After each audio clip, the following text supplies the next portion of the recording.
unsurpassed, telecast. It's the 10 items or less podcast. What's up, everybody? Welcome to another episode of 10 Items or Less. I'm your host, Justin Smith. You know the deal. We bring in a guest and we fire 10 questions at him. My guest today is one of my favorite people in comedy. I know I say that a lot, but I have known her for so long. I knew her in New York City, and we live here in Austin now. And there are people that you meet in comedy that just, you like, every time I see them, it makes me so happy. So funny, so creative, and there's very few people that I've met that I love as much as our guest today. Melissa Diaz is here. Wow, that was really sweet. Yeah, well, you know, I try to keep it mellow. No, but do you know that, like, you are somebody that when I was in New York, you know, you make lots of friends, but you're like, you know what, like, I really like Melissa. Oh yeah, we had great times. Yeah. Every time we ran into each other, hung out, a lot of conversation, catching up. Well, so there's something about people that you're always standing outside of a venue with. Yeah. That is how you, like, really build a friendship, because you're like, it's kind of like working with somebody. You got 10 to 15 minutes of, like, solid, like, whatever conversation, but after that's burned up, like, if you can still talk to somebody. Yeah. If you don't, I don't know. It kind of depends on if that person doesn't tend to be a person who, once the 15-minute limit gets reached, they just kind of start over. You know what I mean? Where it's like, some people are only worth 15 minutes of conversation. That's very true. So they'll talk about their shoes. Just an example. They'll talk about their shoes they had, their dog, their kid, and the trip they took. Right? Yeah. And then you're like... That is the... You know what I mean? And then you're like, well, what else? And they're like, should I talk about my shoes? Yeah. And you're like, yeah. You know? And then they just kind of go right around in the same circle. Those kind of people. I also realized when you said that, I go... Oh, I know so many, like, I was bamboozled by so many people. Yeah. Like, I thought they just liked my shoes. I don't know, man. You just crossed off about 4 people off my friends list. You're like, I guess they're not getting invited to Thanksgiving now. I don't think they can help it. I mean, there could be all sorts of reasons for that. It could even be, you know, social anxiety or something like that. Right. Autism, right? That's very true. If I were an autistic person, I would, for sure, probably have 15 minutes of solid conversation that I would prepare before I got anywhere. But then, unfortunately, you know, that's kind of it. Yeah. After that, it's like, what do you want? You want to talk about trains? I don't know. Oh, man. Autistic people love talking about trains. Yeah. They love it. I wonder why. It's just like it's something following a path. Yeah. And it's in a line. Right. It's always in a line. Yeah. In one row. They like... And it's like a structure. It's symmetric, yeah. Usually. At least as kids, they like that. Yeah. That's how you can tell if a little kid is autistic. Sometimes they'll like put things in rows all the time. Yeah, we were talking. We had Jimmy, right? We had a guest previously that talked about how he would get frogs and lizards from vending machines, and he would spend hours lining them up. Yeah. To be like, you're like, oh, yeah. I think we all know what kind of lining this is. Yeah, you know, people start looking at each other out of the corner of their eyes. Yeah, that's why with my baby, I'm always on the lookout for anything. But she never makes lines. She's more of a person that likes to explode things. Gotcha. So yeah, she likes to break lines. I'm gonna tell you something. That is my type of baby. Yeah, exactly. So we're gonna destroy everything. It's not autism. Maybe ADHD. I don't know, but we don't know that yet. But I do love your, like, you know where the spaghetti would look really good? On that wall. Yeah. I love that. Yeah, exactly. You ready to get into it? Yes. All right. First question. What is the wildest thing you've ever gotten for free? Okay, this one was wild because it was like a dream. It was unexpected. Okay. And it was completely out of left field. The thing itself was just cool. But when I was younger, I took a trip to South Africa for the summer. Okay. I went to go volunteer for some environmental thing, right? On my way out of the airport, I grabbed a carry-on that was not mine. So when I got to the place I was going to stay at, which was pretty far, not easy to get back to that airport, I open it up and all I see are some giant lady shoes and, like a bunch of crap. And it's like, this isn't my bag. And now I'm stuck here for a month with some ladies with big feet's bag. That's how big are we talking? They're big, like to where you're kind of like maybe cross dresser. I don't know, but you know what I mean. You know what I mean? Like size 12 ladies, you start to ask some questions, right? But you don't know. So I hang on to this bag, and the thing is, I held on to it and I brought it back to the airport a month later, right? When I was headed back to New York. So the minute I did that, though, when I got to the information desk and said that, all of these airline staff, they started giving me like these creepy smiles, and then they kept going, what? You're bringing this back? You're bringing it back? This is so good. We're going to take good care of you. And then they just kept saying that. Like they kept handing me off to like another person. Go, we're going to take good care of you. Don't worry. We're going to take good care of you.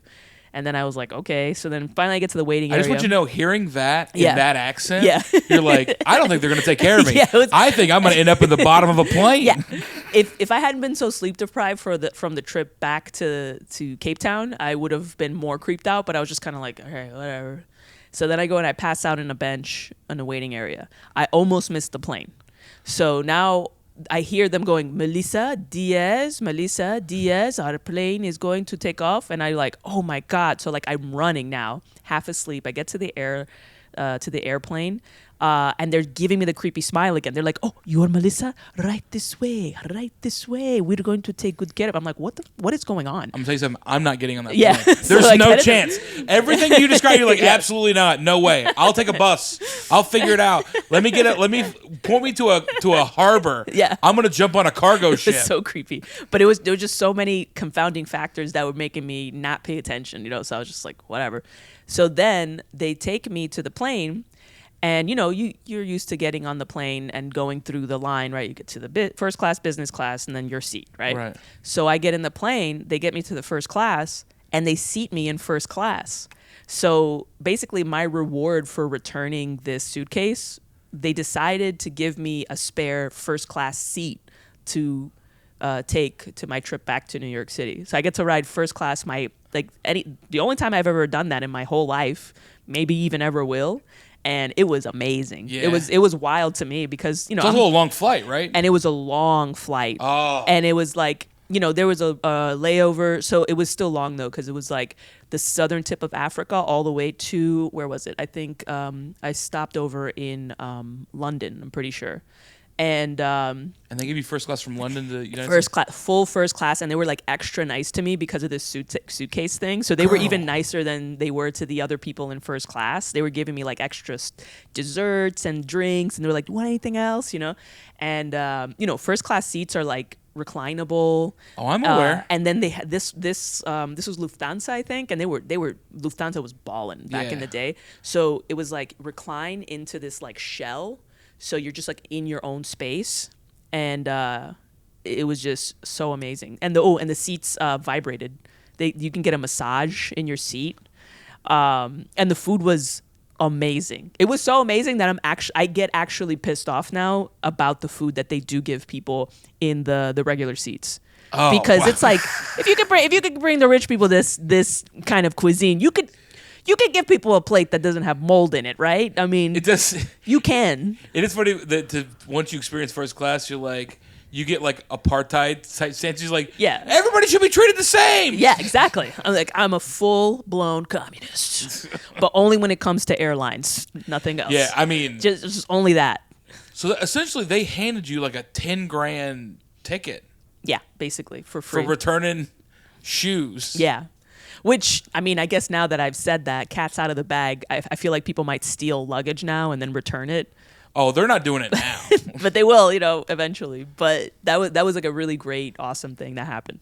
I don't know. And I wasn't expecting anything. But I actually just wanted my luggage back. Here's the but you didn't get your. You I didn't never. get my, but it was okay. That bag was actually full. My carry-on was full of like 200 toothbrushes and stuff because I was gonna go donate it. Oh, so it was just okay. like wherever it ended up, it was fine. Yeah. I bet it'll end up where it's Somebody, supposed to. it must be funny. He's like, we should donate this. Yeah, Like, just- exactly. It's gonna be full of everything you should donate. So I think people will take the hint and give it Oh. away. I just keep thinking about like, so were the suitcases identical or just close? They were identical. So Yeah. you didn't know until you unzipped it. Yeah. No. So I took this, I got to Cape Town. I missed my bus, so I had to wait in Cape Town for like 10 hours in a very sketch, although I don't know, a lot of Cape Town is pretty sketch, Right. especially like the city downtown areas. Very sketch with a fanny pack full of money in South Africa, right? In a bus stop. Just trying to like fend off people like, no, I'm okay. Melissa, I don't need you're anybody. from the Bronx. Yeah, that's You why I know know. not to do any of this stuff. Yeah, well, I just ended up there. Sometimes you just end up there, okay? You can't help it. It's almost like a Van Wilder situation where it's like never in a million years would you choose this, but it chose you. So now here you are, and I stayed 10 hours, tried to get some food, figure it out. Took a bus that was an overnight bus ride all the way to this coastal beach town, basically. So the whole time I thought that was my bag. And because it just had stuff I was going to donate, I had no reason to check it. Right. So I opened it up. I see this lady's 13 size shoes, Which is just a bunch of other crap I would never need. But what else was in the bag? Do you remember? I don't remember because I was so pissed off. I just saw these giant shoes and Yeah. this like clown lady shoes. I don't know what this was. And if I'm thinking, what else was in there?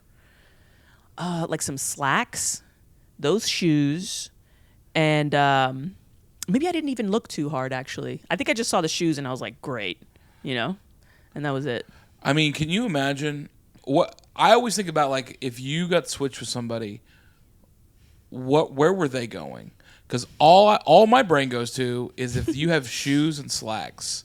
Yeah. Imagine somebody going to a job interview. Well, somebody's going pantsless and barefoot to, probably some like corporate schmooze event. You have nothing. You just got to show up and go, guess what? I know that I'm wearing cargo shorts in a place where it's not appropriate, but everybody here is getting toothbrushes. Yeah, exactly. Do you want a Who wants toothbrush? floss? You want floss? Yeah, exactly. Unflavored. Unfortunately, yeah, unflavored. I mean, a flight is way better. I mean, when I wrote that question, I was like, yeah, like the best they're gonna get. Like the best I've ever gotten is a bonus Mexican pizza in a drive-through. Really? Yeah. Well, don't knock it. It was pretty awesome. No. I thought. I'm surprised actually. I mean, there's way cooler stuff you could get, but that was cool for me. I thought Yeah. that was pretty wild. I would take yours every day. Okay. Of the week. Yeah. Okay. Yeah.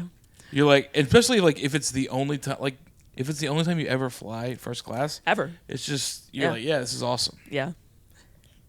All right, next question. What movie bedroom do you wish you could spend the night in?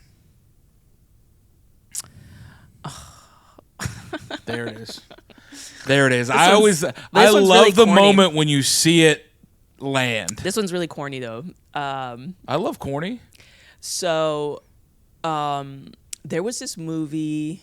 It's based on a book, but I saw the movie first, which matters if you are into books because you know that usually the book is better. So Right. I was lucky in that I didn't ever read the book before I saw it, so I thought the movie was awesome, right? But it's a very girl movie. It's like a movie for little girls, and it's basically called The Little Princess. Okay.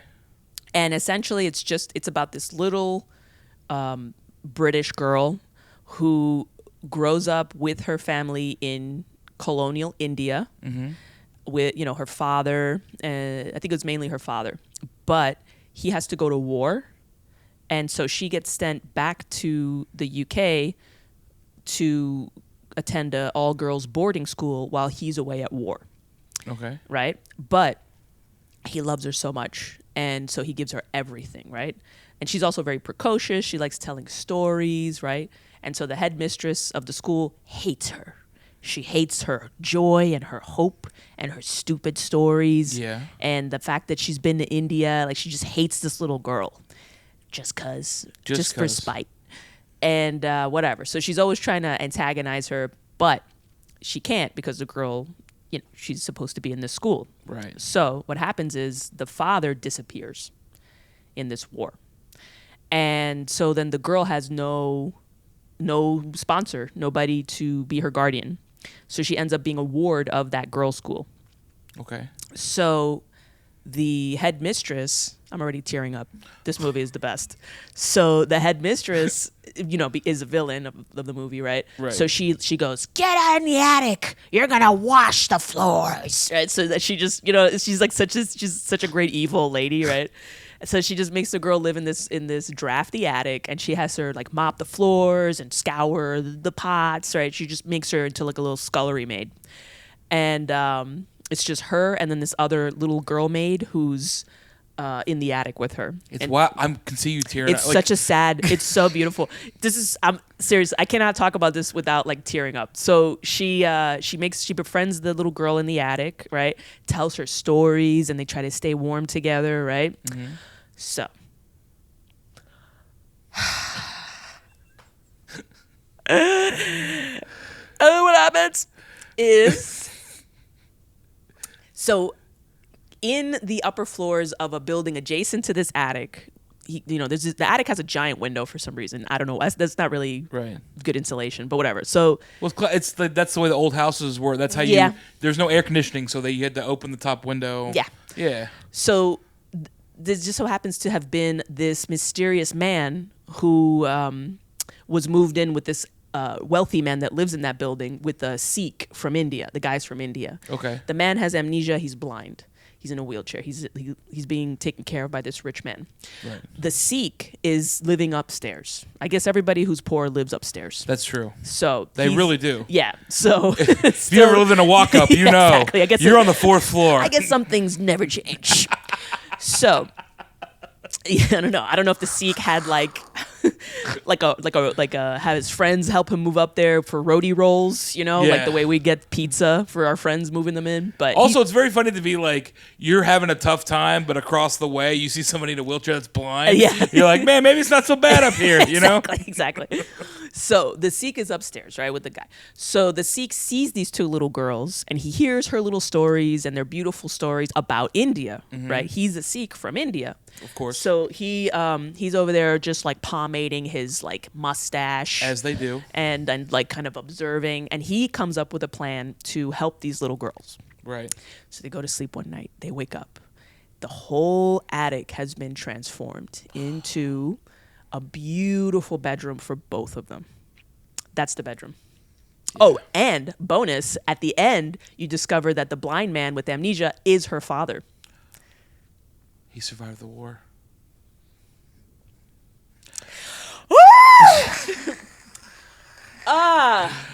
There's the scene at the end is so good for just anybody. You don't even have to be a girl, because at the end she's just like, "I'm your daughter. I'm your daughter." Did that get me? I got. Yeah. She got me. Dude, I'm about to cry. I'm like, actually, eyes are watering. Look, you could zoom in. Look at these eyes. Oh my God. This isn't my contact lenses. This is me. So the villain lady comes in. She's like, get out of here. You know what? This rich man doesn't care about you. Nobody does. And nobody ever will. And she's just about to show up with a mustache twirl. This is my father. Right. And then finally, she's like about to drag her out of the house. And there's a storm also. This is a very dramatic scene. Yeah. So then finally the father stands up from the wheelchair. He goes, "That's my daughter!" And then like, ah! And they're hugging, and the villain lady's just like, and then she like, whatever. And they're hugging and stuff. And it's just so beautiful. I love that every villain in an orphanage flick just boils down to being Mrs. Trunchbull. Yes, absolutely. I love it. Yeah. And it's that, I'm going to tell you something. As a guy that loves movies and a guy that's been sold a lot of movies, you sold me, girl. This watch movie's it. so, and it's like, I'd be shocked. Honestly, I'd be shocked if Sam hasn't read the book. Yeah, ask her. If she has, tell her to hit me up. she's got. I mean, this is just the living room bookshelf. Oh, okay. She's got what does she bookshelves have? for days. Dude, I gotta wipe away my tear. Hold Yeah. on. I let down like one gangster tear.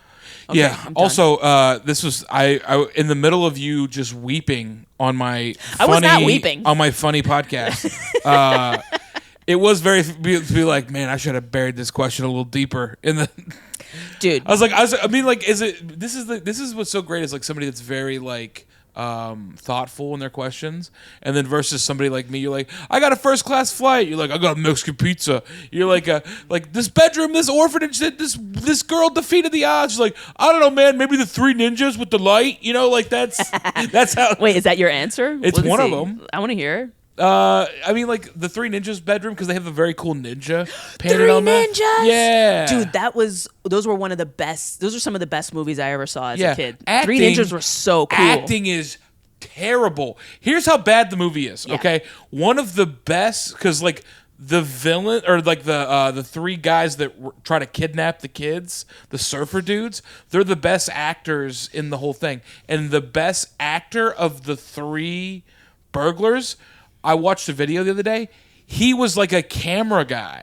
And they go, hey, the guy didn't show up that was supposed to play this role. And he's like, I can do it. And he's the best one of all. So literally the best actor in Three Ninjas was a camera guy that played it because somebody didn't show up. I mean, if you're a camera guy and you're just watching everybody do it wrong, eventually you're probably going to figure out how to do it kind of right. That's very true. Right? That's very true. I mean, that doesn't work for stand-up comedy at all, but... I don't know. I mean, if you're cutting enough clips, eventually you think that you're funnier than anybody that's on those clips. That's true. All right, next question. What makes a good parade? Puerto Ricans. Bam. That's it. Clip it. Everybody knows that. It is literally, I'm going to tell you something. The Puerto Rican Pride Day parade every year, because like it's wild because some days you forget what day it is, and there are so many. It happened a couple times when I lived in New York. You get on the train and you're just going to do spots or you're going to do whatever. You get on the train and you just kind of like look around and you go, it's real red and blue in here today. Like, and then all of a sudden you see the guy that's wearing the flag as a cape, and he comes out and he's just like, wow, and you go, oh Funny no, that. today's the day. Yeah. Puerto But Rican that, parade. oh man, They got a lot of stamina. I mean, they do it every year. Yeah. They never. It's relentless. it doesn't stop. I used to be on one of the floats for like 3 or 4 years running Oh, get out of here. because I used to play in this Puerto Rican folk band. And Get out. What was the band name? we got all. What was our the own band float. name, Melissa? I'm not telling you. Come on. No. Is there? Let me ask you a question. If you did tell me the band name, is there material available online? Yeah, that's for what I'm this? not telling you. No. What if you I'll told? show you after. What if you told me, and can we just play a clip of it? No. Come on. How long have we been friends? It's really corny. I love corny. All right, fine. I'll show you, and I'll give you a clip. Fine. Okay. What instrument did you play? Well, actually, I'll have you know that I was one of the top minor percussive players in the East Coast in my time at one point. I was very good, actually. Yeah. Which basically means I played a maraca and the gourd. Doesn't matter. We're know so lucky to that- have you as a guest. You know that gourd scraper? Yes. I was actually really good at that. Oh my gosh. I got I got embarrassingly good at that. Do you still have that instrument? Of course. Yeah. I have my old trusty professional Guido. I'm just saying. You know, you I'm rusty. Sunday would absolutely love to learn how to. Oh, I'm absolutely teaching her rhythm. She already plays maraca with an egg shaker. I taught her ever since she was 5 months or so. I would put it in her hand, and it's like holding a mango. She's just like, Oh, that's amazing. I love that. yeah. That's so crazy. I kind of think I knew this about you Because didn't you post some stuff? You've I posted it mentioned it. before. Mm-hmm. That's. I don't really talk about it though. I don't share the name of it, the band, or I gotcha. anything like that. I understand. But it happened. I mean, I thought we were close enough that maybe. No, I'll share it with you. But All right, next question. If you had a 60-second shopping spree at any place, what would you put in your cart?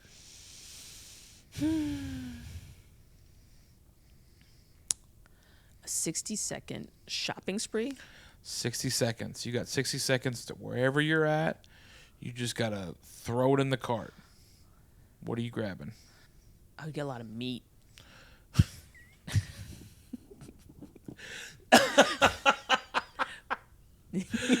Oh, I'm gonna tell you something. I've had that was not an answer I was expecting. The way you paused, I was like, oh my gosh, there's gonna be a telescope involved. There's gonna be some kind of like instrument thing, some kind of like, I thought like you get a designer bag so you can turn around and sell it, and you go, no, protein.